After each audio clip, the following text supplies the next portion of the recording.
saddened to hear that. I am saddened to hear that. Very sad day for America, and it was also very sad. Donald Trump is finally breaking his silence on Gene Hackman, one of the greatest Hollywood icons, a guy who could act circles around anyone, and a legend that Hollywood never gave enough credit to.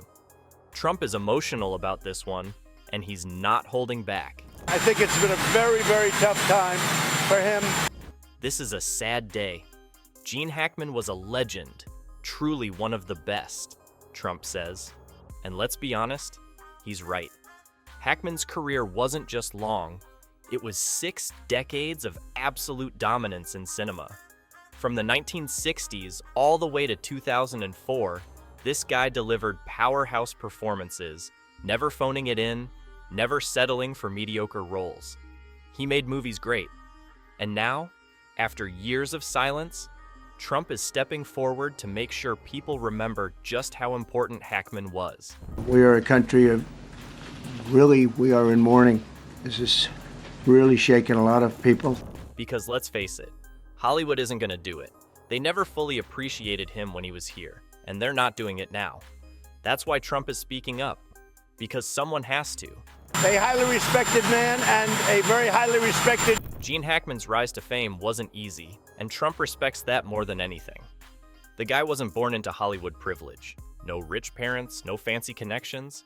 He was born in 1930 in San Bernardino, California, and his childhood, it wasn't easy. A broken home, no stability. He had every reason to give up, but instead, at just 16 years old, he made a decision that changed his life. He joined the U.S. Marine Corps, 4 years of service. He was stationed in China and Japan. Trump respects that. He was a real American, served his country first, no excuses. That's the kind of dedication you don't see in Hollywood anymore. These days, actors want awards for just showing up, but Hackman? He put in the work. I feel so badly for him that he's going through this, to be honest with you. I feel so badly for him. After leaving the Marines, Hackman didn't waltz into Hollywood like some silver spoon kid. No, he struggled. Moved to New York in the 1950s, took on menial jobs just to survive. He did everything, door-to-door sales, truck driving, whatever it took to stay afloat. Then, he took a gamble. He joined the Pasadena Playhouse, a small acting school, and guess who was there with him? Dustin Hoffman. Yeah, 2 future Hollywood legends, broke and unknown, just trying to make it, and in 1967, Hackman finally got his big break. Bonnie and Clyde, 1 role. That's all it took for people to finally notice what a powerhouse he was. He got his first Oscar nomination, and from that moment on, there was no stopping him.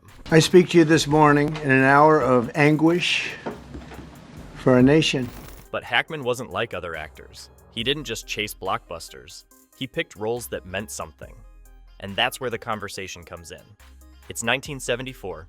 Francis Ford Coppola is riding high off The Godfather, and instead of making another big flashy hit, he makes the conversation. A small, low-budget thriller about surveillance and paranoia. And who does he trust to carry this movie? Gene Hackman. Because he knew, even then, that Hackman was in a league of his own. The budget? Tiny. Just $1.6 million. But here's what happened. This little film went on to make $4.4 million worldwide. Not some massive box office smash, but a critically acclaimed masterpiece. And why? Because Hackman carried it. He played Harry Call, a surveillance expert so deep in paranoia that it consumed him. And this wasn't just acting for Hackman. He lived this role. He let it get into his head, into his bones. It drained him emotionally, physically. Trump gets that. Gene Hackman wasn't acting, he was living. And that's the truth. This was a dark and excruciating night in our nation's capital and in our nation's history. But here's the kicker. The film was Oscar nominated. It was up against the biggest films of the year, and guess what? It lost. The Godfather Part 2 took home the award, and yeah, it's a great movie, but let's be honest. Hackman's performance in The Conversation was next level.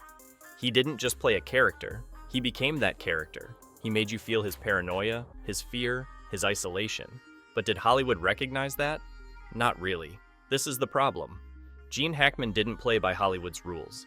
He wasn't out there schmoozing at every party, making himself the center of attention. He let his work speak for itself, and unfortunately, that's not how Hollywood operates. And that's why Trump is speaking out now, because people need to know. Gene Hackman wasn't just another actor. He was one of the greatest. Hollywood may have overlooked him, but real fans, real Americans, they know the truth. And I was so depressed and scared. I remember Detective Popeye Doyle. Just say the name, and real movie fans know exactly who that is. This was the role that made Gene Hackman a legend, the moment Hollywood had no choice but to recognize his greatness. The French Connection wasn't just another crime thriller. It was raw. It was real. It was exactly the kind of tough, no-nonsense filmmaking that people loved back then. And Hackman? He carried the entire thing on his back. This was 1971, and Hollywood was filled with smooth-talking, charming movie stars. But Hackman played it differently. He was tough, gritty, unpredictable. He made Popeye Doyle feel like a guy you'd actually run into on the streets. A real cop, not some Hollywood version of a cop. And a tragedy of terrible proportions. As one nation, we grieve for every... And here's the thing. This wasn't just some made-up character.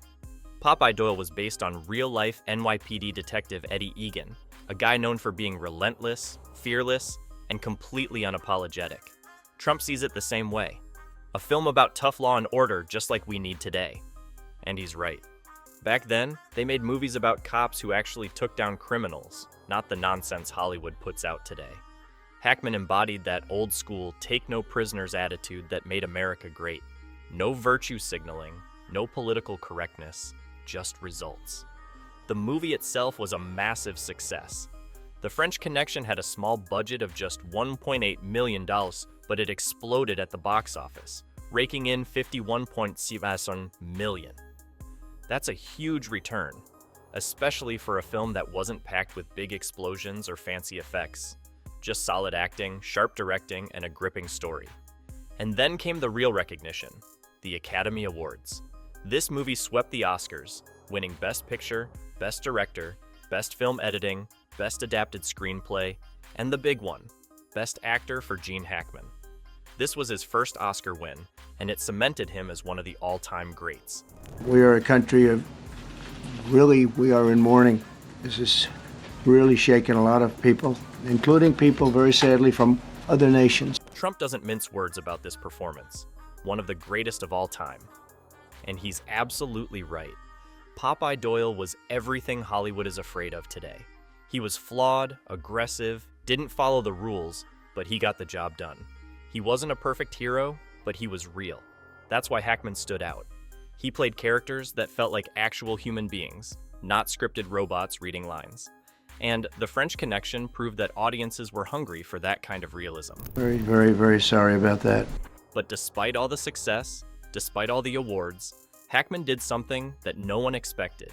He walked away. Just disappeared from Hollywood. And not because he had to, because he wanted to. In 2004, he made his final movie, Welcome to Mooseport. And let's be honest, that wasn't exactly a masterpiece. But after that, he was done. No farewell tour, no big announcement. He just left. And Trump knows why. He walked away because Hollywood turned into a joke. And that's exactly what happened. Hackman saw what Hollywood was becoming. Obsessed with fame, awards, politics, everything except real storytelling.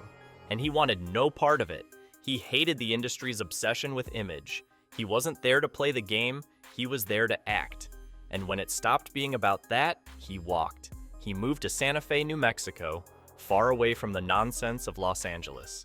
No red carpets, no paparazzi, just peace and quiet. He started painting, writing novels, living life on his own terms. How many actors do that? Almost none. They stay in Hollywood, chasing one last role, one last award, trying to stay relevant. But Hackman, he didn't care. He was already a legend, and he didn't need Hollywood's approval. We can only begin to imagine the agony that you're all feeling. Nothing worse. And here's the kicker. He had offers, big ones. Quentin Tarantino wanted him for Django Unchained. Martin Scorsese wanted him for The Irishman. He could have made a massive comeback, starred in Oscar-winning films, had the entire industry celebrating him. But he said no. He didn't need it. That's how you know he was the real deal. He wasn't in it for fame or fortune. He just loved acting, and when he was done, he was done. And yet, even though he left Hollywood behind, his influence never left. Every great actor of the last 50 years, they studied Hackman. They learned from him. Al Pacino, after watching the conversation, was stunned. He went straight to Coppola and asked, "How does he do that? He's unreal." And that's Pacino saying that, one of the greatest actors of all time, blown away by Hackman's performance. Dustin Hoffman, another Hollywood giant, admitted that watching Hackman changed the way he approached acting. And it wasn't just actors, directors knew it too. Robert De Niro and Jack Nicholson, guys who dominated the 70s and 80s, both said Hackman had a way of stealing scenes without even trying. He didn't need to be loud, didn't need flashy dialogue. He could just sit there, say nothing, and somehow control the entire moment. That's a skill you can't teach. This is why Trump is speaking out, because Hackman represents something that's been lost in Hollywood. He was tough, he was real, he didn't play by their rules, and the industry may have moved on, but the fans haven't. People still talk about his movies, still study his performances, still recognize him as one of the best to ever do it. Hollywood didn't deserve Gene Hackman, but we were lucky to have him anyway.